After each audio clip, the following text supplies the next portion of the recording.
राज्य में जो सबसे बड़ा इस वक्त का मुद्दा है कि यहाँ सुखाड़ की स्थिति है। अब मनीष जी, ऑपरेशन लोटस के बारे में क्या कहेंगे? ये मैच फिक्सिंग है। इस राज्य का इस्लामीकरण हो रहा है।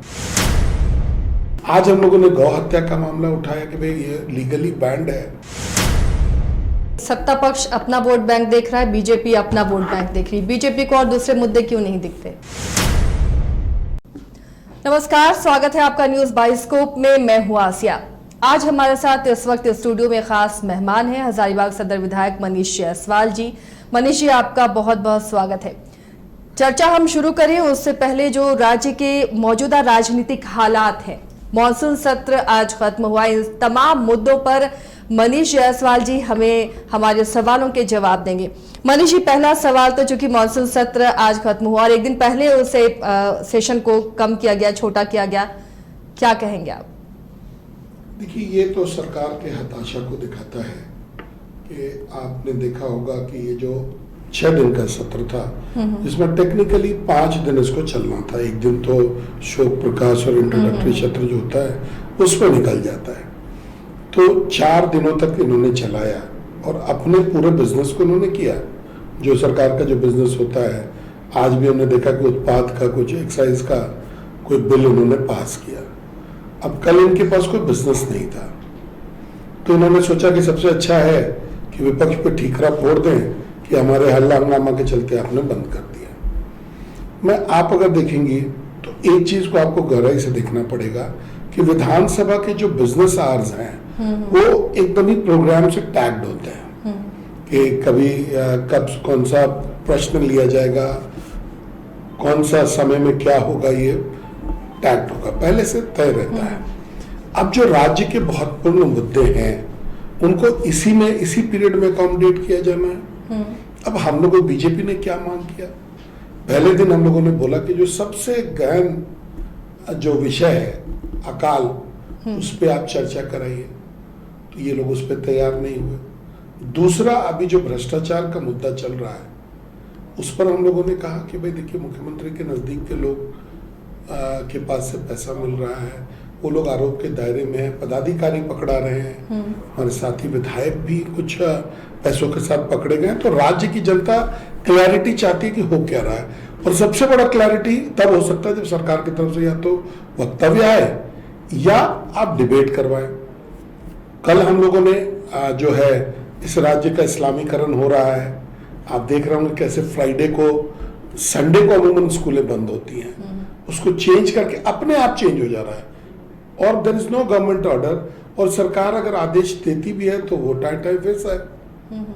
आज हम लोगों ने गौ हत्या का मामला उठाया कि भाई ये लीगली बैंड है, और गौ तस्करी जो है एक बड़ा बिजनेस के रूप में अभी हम लोग हजारीबाग जिला में देख रहे हैं। जीटी रोड पर जो है गौ तस्करी का मामला धड़ल्ले से कुछ पकड़ा भी रहा है, कुछ जा भी रहा है, लेकिन ये एक बड़ा अपॉर्चुनिटी हो गया लोगों के लिए। तो आप हमको बताइए कि हम लोग किस समय हाउस में फिट होंगे? बिजनेस आज आपने पहले तय किया हुआ है कि भाई अल्प तारांकित प्रश्न कब होगा, अल्प सूचित कब होगा, 0 आवर कब लिया जाएगा, हम दूसरे जो है आपके बिल्स कब पास होंगे, आपका जो बिल पे चर्चा कब होगा, ये सब आपने लिया हुआ है। तो राज्य के महत्वपूर्ण मुद्दे कब आएंगे ये सरकार को बताना चाहिए था, हम लोगों ने मांग किया। लेकिन सत्ता पक्ष का तो आरोप है कि हंगामा इतना कर रहे थे आप लोग, चर्चा नहीं, हंगामा मकसद था। देखिए, हम लोग क्या चाह रहे थे कि आप चर्चा का समय निर्धारित कर दीजिए, पहला, या दूसरा आप सरकार से उस पर वक्तव्य दिलवा दीजिए। तो वो तो अगर चाहते तो दोनों ही काम उन्होंने तुरंत कर दिया होता। अब उन्होंने इससे ज्यादा आक्रामक रुख अपना लिया। निलंबन और मार्शल आउट पर क्या कहेंगे? वही हम उसी पे आ रहा था मैं कि बिना किसी प्रोवोकेशन के लोकतंत्र में हम लोगों को अधिकार है कि अपनी बातों को हम लोग जाकर के रखें। अगर आपने पिछले विधानसभा सत्र को देखा होगा, पिछले टर्म को देखा होगा, तो जो इनका आचरण था, मैं जस्ट अभी कैमरा के सामने झारखंड की जनता को के सामने दोहराना चाहता हूं, उस आचरण में हम लोग जाना नहीं चाहते। इन लोगों ने सदन में स्पीकर के ऊपर जूता फेंका था, कुर्सी का हैंडल फेंका था और वो जो एक बर्थडे का जो स्प्रे आता है, वो जो आइस स्प्रे, वो पूरे सदन में इन लोगों ने चलाया था। हम लोगों ने तो केवल जो है मान किया अध्यक्ष के सामने कि भाई आप इन चीजों के लिए या तो सरकार का वक्तव्य दिलाइए या आप जो है चर्चा कराइए। अब अध्यक्ष जी को, चाहे वो जिधर से भी गाइडेड हम नहीं जानते, लेकिन उनको ऐसा लगता है कि विपक्ष नाम की कोई चीज एग्जिस्ट नहीं करती और उनको इग्नोर करके भी चलाया जा सकता है। तो हमारे पास क्या विकल्प है? भारतीय जनता पार्टी एक गंभीर राजनीतिक दल है, अभी हम लोग विपक्ष में हैं और हमारे लिए जनता सर्वोपरि है। उनके मैटर्स को लेकर के हम आएंगे, पहले अपनी बात को रखेंगे। अगर आप नहीं सुनिएगा तो जितने तरीके हैं सुनाने के, उन सभी को हम लोग अपनाएंगे, चाहे आप इसके लिए हमको सस्पेंड कीजिए। डमी सदन में आपने सारी बातें रख दी। डमी सदन, हाँ। देखिए वो भी एक तरीका था डमी सदन चला करके लोगों को बताने का कि क्या हो रहा है। धन्यवाद दूंगा आपको और आप प्रेस के सभी बंधुओं को जिन्होंने उसको कवर किया और आज वो जनता के सामने है और बड़ा वायरल भी है, लोग देख रहे हैं। और जो बातें हम लोग सदन के भीतर नहीं बोल पा रहे थे, उन चीजों को हम लोगों ने वहां बोला और लोगों ने उसको सुना और आज कम से कम वो सच्चाई से अवगत है। उर्दू स्कूल का मुद्दा आप लोगों ने उठाया कि राज्य का इस्लामीकरण हो रहा है, लेकिन आरोप ये भी है कि ये अभी जो सरकार बनी है 2 साल 2.5 साल हुआ है, ये पहले से चला आ रहा है 5 साल 10 साल पहले से, और तब बीजेपी की सरकार थी। उस वक्त आप लोगों ने एक्शन क्यों नहीं लिया? देखिए ये पहले इसमें थोड़ा आपको इतिहास में जाना पड़ेगा इसके कि क्या ये इस सरकार के आने से क्या बदला है। सबसे पहले जैसे ये सरकार आई, इन्होंने नमाज कक्ष का आवंटन किया विधानसभा में। अब आप हमको बताइए कि विधानसभा में पहले भी अल्पसंख्यक मुस्लिम समाज से जो है विधायक आए हैं। अब विधानसभा में कम से कम मैं जानता हूं कि 50 कर्मचारी जो होंगे वो मुस्लिम समुदाय से आते हैं। तो क्या वो नमाज नहीं पढ़ते थे? पढ़ते थे, बिल्कुल। आज जो अपने धार्मिक भाव को करना चाहे वो कर सकता है। आप अगर देखिएगा एयरपोर्ट पे या सरकारी किसी भी भवन में तो प्रेयर रूम बनाए जाते हैं जहाँ के किसी भी समुदाय का, केवल यहाँ 3 ही धर्म नहीं है, यहाँ बहुत सारे धर्म हैं, बहुत सारे चीज़ों को लोग फॉलो करते हैं, तो वो प्रेयर रूम में अपनी जाके बात रख सकते हैं। लेकिन ये तुष्टीकरण के चलते इन्होंने डिसाइड किया कि नहीं, हम इसको अपीजमेंट जिसको बोलते हैं, अपने वोटर को खुश करना, कि हम नमाज कक्ष ही आवंटित कर देंगे। उन्होंने किया। उसके बाद आपने देखा होगा कि रांची में जिस तरीके से अभी जो घटना घटी, अनप्रोवोक्ड लोग उतर करके आए, उसमें कुछ बच्चों की मौतें भी हुई, जो कि बड़ा दुर्भाग्यपूर्ण है। लेकिन जिस पुलिस ऑफिसर ने कार्रवाई की थी उनको इन्होंने पोस्टिंग तक नहीं दिया कहीं। आज वो वेटिंग फॉर पोस्टिंग की संख्या में चले गए।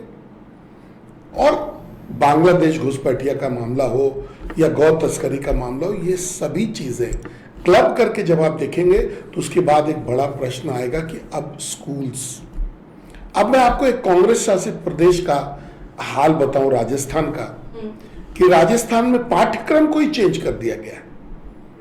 हम हिंदुस्तानी लोग, जो हिंदुस्तान के रहने वाले लोग हैं, अपने घर में मम्मी पापा, जैसे आज अगर हम लोग मम्मी पापा बोलते हैं तो अंग्रेजों ने हमको सिखाया, लेकिन आज अंग्रेज यहाँ है नहीं कॉन्टेस्ट करने के लिए। वो बहुत लोग आज भी इसको भी बोल रहे हैं, माँ पिताजी भी बोलते हैं, अब्बू अम्मी भी बोलते हैं। लेकिन प्रचलन के भाषा में हिंदी की किताबों में माँ पिताजी ही दर्ज होगा। अब वहां पे क्या कर दिया गया, हिंदी की किताबों में माँ को अम्मी से सब्स्टिट्यूट कर दिया गया और पिता को, अब बाबूजी को अब्बू से सब्स्टिट्यूट कर दिया गया। तो क्या हमारे बच्चे यही सीखेंगे? और ये उन्हीं राज्यों में हो रहे हैं जिन राज्यों में नॉन बीजेपी की सरकार है। आज यहां देखिए बहुत सारे ऐसे स्कूल्स हैं जिनको सरकार ने उर्दू स्कूल नहीं कहा है, वो उर्दू स्कूल का नाम उन्होंने अपने आप लगा लिया। और जब उर्दू स्कूल हो गए तब उन्होंने सेल्फ अपने आप को डिक्लेयर कर दिया कि भाई हमारा छुट्टी जो है फ्राइडे को होगा। एक पूरे जो दलगत जो स्थिति है सरकार की, उसको डिफाई करते हुए उन्होंने किया।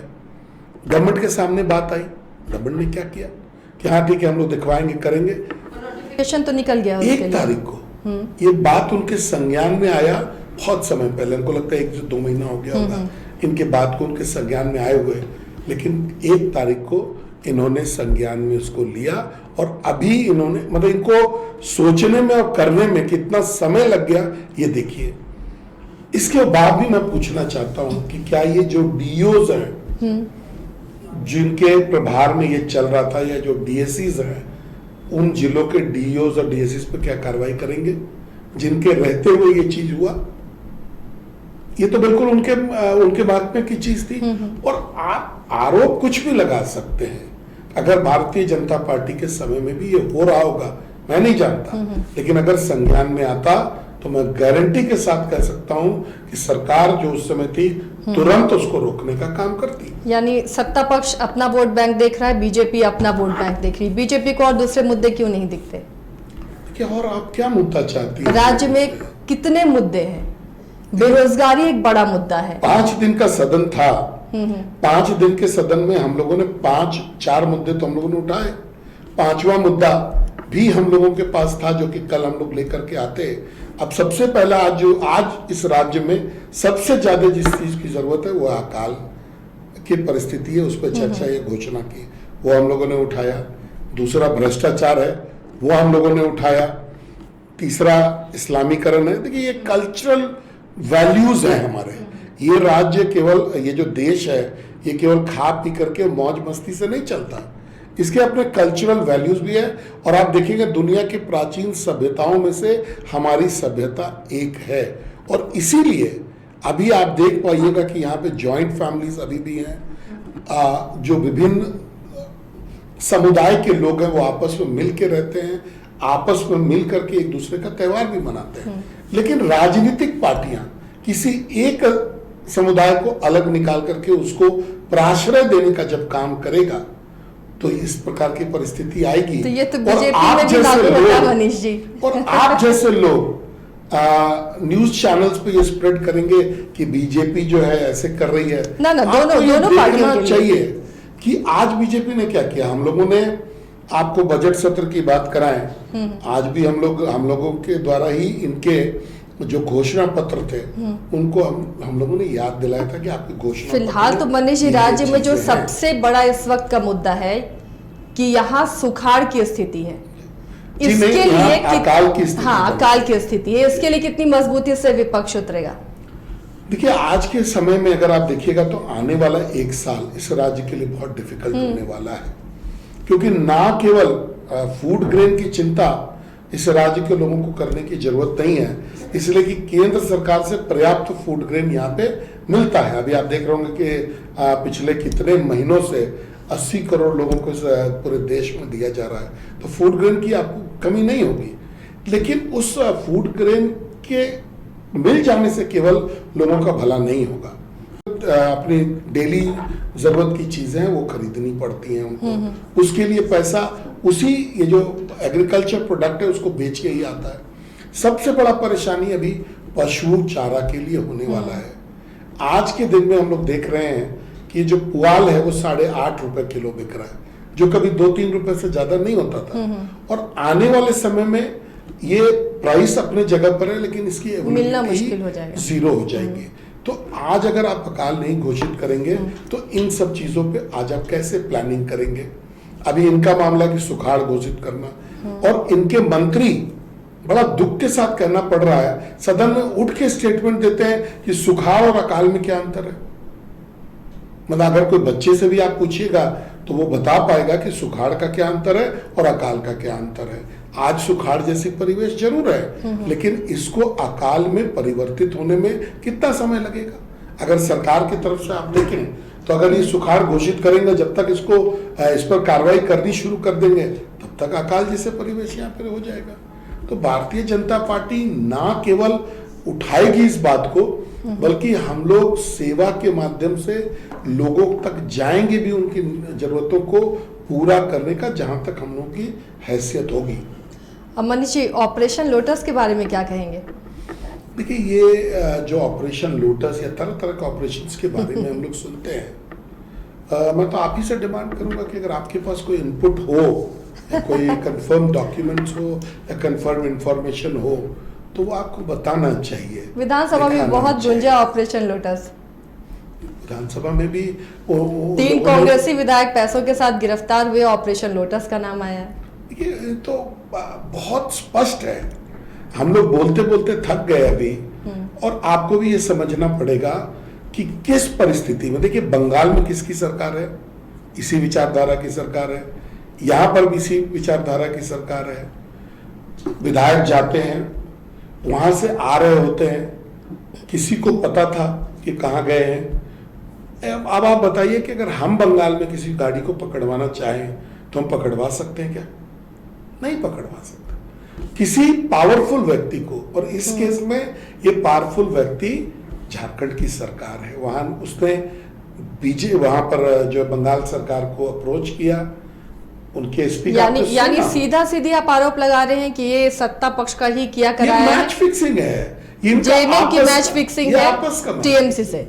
नहीं, इनका आपस का, कांग्रेस और जेएमएम के बीच का ये जो लड़ाई है, या कांग्रेस और कांग्रेस के बीच की लड़ाई है, इसमें इन 3 विधायकों को फंसाया गया है। ये नॉलेज हम लोगों को है। अब आप इसमें एक तीसरा आयाम देने के लिए कोई ऑपरेशन लोटस जोड़ दीजिए, या कोई और लोटस, ये कोई और ऑपरेशन जोड़ दे, ये हम लोगों के तो समझ के परे है।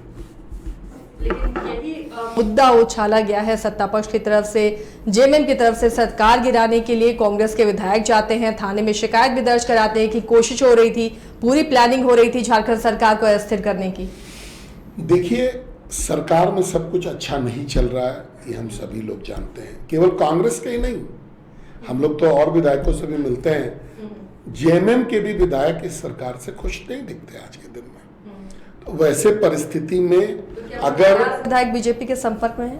नहीं, हम लोग के संपर्क में, देखिए हम लोग एक विधायक आपस में जब बैठते हैं तो तरह तरह का चर्चा होता है। अब आप हर चीज को अगर उसी दिशा में ले जाई जाए तब तो हम लोग किसी से मिल भी नहीं सकते। अगर हम किसी से मिलेंगे, बात करेंगे, तो प्रेस यही पूछेगा कि भाई क्या आप उसको अपनी तरफ लाने के लिए बात कर रहे थे। ये तो हम लोग का रोज का काम है, किसी न किसी मुद्दे पर, किसी न किसी विषय पर उनका अनुभव भी लेते हैं हम लोग कि भाई ये प्रॉब्लम हमारे यहाँ है, आप इसको अपने यहाँ कैसे सेटल करते हैं। हमसे भी लोग पूछने आते हैं कि भाई आप इस चीज़ को अगर कर रहे हैं अच्छे से कैसे कर पाते हैं। तो ये एक रेगुलर प्रोसेस है। मीडिया की उपज तो होती नहीं है। उधर जेएमएम की तरफ से सुप्रिया भट्टाचार्य ने प्रेस कॉन्फ्रेंस कर कहा कि बीजेपी के विधायक उनके संपर्क में, बीजेपी की तरफ से कहा जाता है कि जेएमएम के विधायक उनके संपर्क में, तभी मीडिया ये बातें उठाता है। लेकिन आप देखिए, मीडिया के लिए तो ये स्पाइस है, जिसको बोलते हैं ना, खाने में अगर मसाला मिलाओ तो वो अच्छा लगेगा। तो वो आप स्पाइस परोस रही हैं जिसको पब्लिक को अच्छा लगेगा, उसी तरीके से मैं इस चीजों को स्पाइस है। ईडी नाम का स्पाइस काफी पॉपुलर हो रहा है आजकल। अगेन फिर से वही बात है, ईडी बहुत पॉपुलर हो रहा है। इन संस्थाओं को कांग्रेस ने कभी छूट ही नहीं दी कि वो कुछ कर सके। मेरा एक प्रश्न है आपसे, पॉपुलर जरूर होगा ईडी, क्या जहां जहां भी पैसे पकड़ा रहे हैं वो पैसे क्या ईडी ने उनके यहाँ रखे? ये प्रश्न का जवाब नहीं, सवाल ये उठता है और ये देना चाहिए। गैर बीजेपी शासित राज्यों में क्यों, गैर बीजेपी नेताओं के यहाँ क्यों? देखिए, ऐसा नहीं है कोई स्पेसिफिक कंप्लेन। ये ईडी जो काम करता है वो स्पेसिफिक कंप्लेन पे काम करता है, और स्पेसिफिक कंप्लेन जहां भी हैं, जिस किसी ये में भी फील्ड में है, वहां पे ईडी कार्रवाई कर रही है।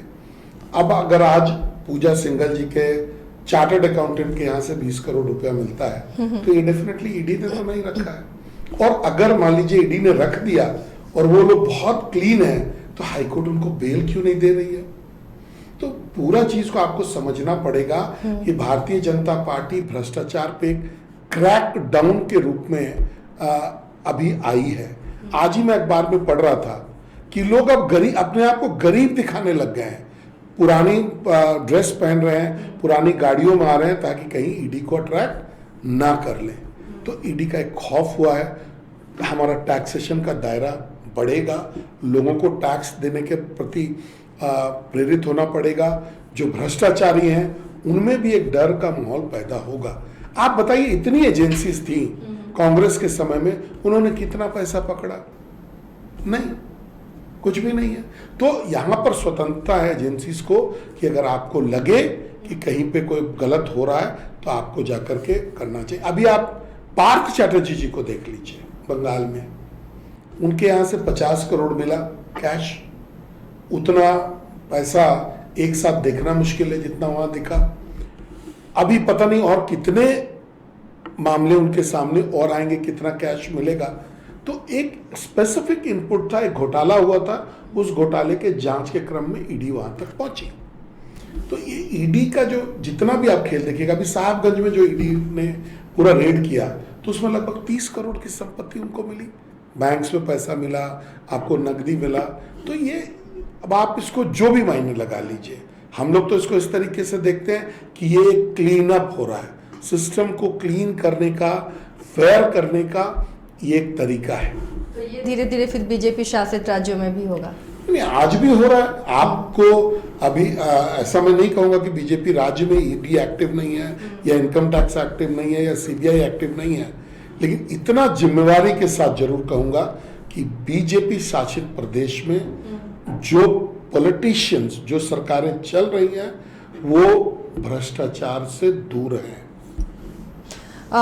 एक और सवाल मनीष जी, फिलहाल बीजेपी विधायक के तौर पर नहीं, राज्य के हालात को आप किस नजर से देख रहे हैं फिलहाल जो अभी स्थिति नजर आ रही है? देखिए, अगर आप पूरी तरह से देखें तो राज्य में लोगों की स्थिति पे बड़ी दया आती है कि वो सरकार चुनते हैं और सरकार कभी पैसा कमाने में बिजी हो जाती है, और अब अगर आज के परिवेश में अगर आप देखें तो अपने आप को बचाने में बिजी है। तो सरकार चल कहाँ रही है, लोगों का हित कहाँ हो रहा है? अब मैं आपको अस्थिर कर रही है हेमंत सरकार को? नहीं, बीजेपी ने तो माइंस अपने नाम से अलॉटमेंट करवाया नहीं। बीजेपी के लोगों के पास से तो पैसा मिल नहीं रहा। बीजेपी कोयला, बालू, पत्थर का लूट में तो शामिल है नहीं। पर आरोप तो यही लगाया जा रहा है ना कि घेरा जा रहा है ईडी की तरफ से और दूसरे एजेंसियों की तरफ से। भारत सरकार का ये कर्तव्य है कि जो भी गलत करेगा उनको इस रडार में लाया जाए, लेकिन यहाँ के लोग अभी इसमें जरूर परेशान होंगे। अब मैं उदाहरण के साथ कहना चाहूंगा कि देखिए, पिछली सरकार में एज अ विधायक हम लोगों को 30 किलोमीटर सड़क मिनिमम हमारे रिकमेंडेशन पर आरईओ से बनता था, स्टेट राज्य सरकार से बनता था। इसके अलावा पीडब्ल्यूडी अन्य माध्यमों से भी बनते थे और कोई बेईमानी नहीं होती थी, सारे विधायकों को एक ही मिलता था। अभी 3 साल लगभग होने जा रहा है हम लोग को आए हुए, मैंने मात्र अभी 4 किलोमीटर रोड का शिलान्यास किया है 3 साल में। तो कितना हुआ? 1.5 किलोमीटर भी प्रति साल नहीं हुआ। लोगों का हित हो रहा है क्या इससे? यही बातें तालाब के लिए लागू होती हैं, यही बातें अन्य विकास के कार्यक्रमों के लिए लागू हो जाती है। लेकिन सरकार से जब इन विकास कार्यों के बारे में पूछें तो एक कोरोना होता है मैटर और दूसरा केंद्र का सहयोग। केंद्र सहयोग नहीं कर रहा, केंद्र राशि नहीं दे रहा, ये तमाम चीजें होती हैं। क्या वाकई ऐसा है? जब आप वोटर के पास गए थे तो आपने कॉन्ट्रैक्ट साइन किया था क्या कि कोई विपदा नहीं आएगा या हम तभी अच्छा परफॉर्म करेंगे जब केंद्र सरकार हमको मदद करेगी? आज मैं आपसे 2-3 बातें पूछना चाहूंगा कि कोरोना के काल में जितना भी मदद हुआ वो कहां से आया? जो ये लोग जितना भी राशन बांट पाए, जो पीडीएस सिस्टम से दिया, वो सारा राशन केंद्र सरकार ने दिया। आपने गडकरी जी को सुना होगा कहते हुए कि आप प्रपोजल भेजिए, आप जितना प्रपोजल भेजिएगा मुख्यमंत्री जी, हम लोग उतना आपको सैंक्शन करेंगे, रुपयों की कोई कमी नहीं है। तो उनके वर्षन से हम ऐसा क्यों नहीं मान ले कि आपने प्रपोजल ही नहीं भेजा और केवल आप आरोप लगाना जानते हैं? तो ये आप राज्य में आए चुन करके आपको अपने भरोसे आना चाहिए था। सरकार, केंद्र की सरकार जो मदद कर सकती है वो करती ही है। झारखंड भारतीय जनता पार्टी प्रो राज्य है और यहाँ के लोग अपार समर्थन मोदी जी को देते हैं। आपने देखा होगा कि कितने लोकसभा के सीट्स हमारे हैं, उस तरीके से आप देख सकती हैं और समझ भी सकती हैं। तो यहाँ के लोगों का अधिकार था कि वो उनको डेवलपमेंट मिले, लेकिन इस सरकार ने, आप कहीं भी जिला के लेवल पर भी जाके देखिए, डीएमएफटी का पैसा हजारों करोड़ रुपया पड़ा हुआ है, उसकी कोई उपयोगिता नहीं है। तो इन सब जो डेवलपमेंट का जब तक आप चाबुक नहीं चलाएंगे सिस्टम पे, तब तक डेवलप विकास की गाड़ी चलेगी नहीं। मनीष जी, हजारीबाग सदर के विधायक हैं आप, आपकी विधायकी के अभी जो इस टर्म का 2.5 साल मान ले, क्या किया हजारीबाग के लिए आपने, क्या बता सकते हैं वहां की जनता को? देखिए, अगर सही पूछिए तो इस 2.5 साल में जो वर्तमान जो 2.5 साल चल रहे हैं, इसके पीछे का कार्यकाल मेरा ये दूसरा कार्यकाल है। तो हजारीबाग ने सड़कों के मामले में, पानी के मामले में, और अन्य डेवलपमेंट की चीज़ों के मामले में जो पहले की स्थिति थी 2014 वर्सेस 2019, आप देखेंगे बहुत प्रगति किया। लेकिन 19 और 22 मतलब 20 से 22 के बीच में अगर आप देखिएगा तो कोरोना काल में तो 2 साल हम लोगों ने सेवा ही किया। सरकार की तरफ से कोई भी, मुझे ये कहने में जरा भी ये नहीं है कि हम लोग सड़क जो बनाते हैं, जो राज्य की सरकार देती है या जो केंद्र की सरकार देती है, उन्हीं सड़कों को हम बना पाते हैं। केंद्र से तो प्रधानमंत्री ग्रामीण सड़क की जो सड़कें हैं वो मिल रही हैं, लेकिन राज्य से गायब है, तो इसलिए सड़क का कोई डेवलपमेंट हमारे यहाँ नहीं हुआ। हमारे यहाँ नगर निगम को पैसा कम गया, वहाँ भी डेवलपमेंट कम है। हमारे पास जो तालाब और अन्य स्रोतों से जो पैसे मिलने चाहिए थे या जो काम जाना चाहिए था वो नहीं गया, उसका डेवलपमेंट कम है। और अभी हमको लगता है कि 1 साल और सरकार का फोकस होना चाहिए, ये जो अकाल हो रहा है उस पर, तो जो रिलीफ वर्क है उसको अभी से प्लान करके अभी से शुरू करना चाहिए।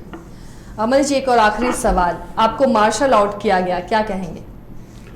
देखिए, कोई मार्शल आउट जो हुआ वो हम लोगों ने राज्य के मुद्दे को बुलंद करना चाहा, उसमें स्पीकर महोदय को अच्छा नहीं लगा, उन्होंने मार्शल आउट किया। अगर राज्य के हित में, यहाँ की जनता के हित में 50 बार भी मार्शल आउट होना पड़ेगा तो भी मनीष जायसवाल का जबान बंद नहीं होगा, मंद भी नहीं होगा। हम लोग पब्लिक के लिए लड़ते रहेंगे, इंपॉर्टेंट मुद्दों के लिए लड़ते रहेंगे।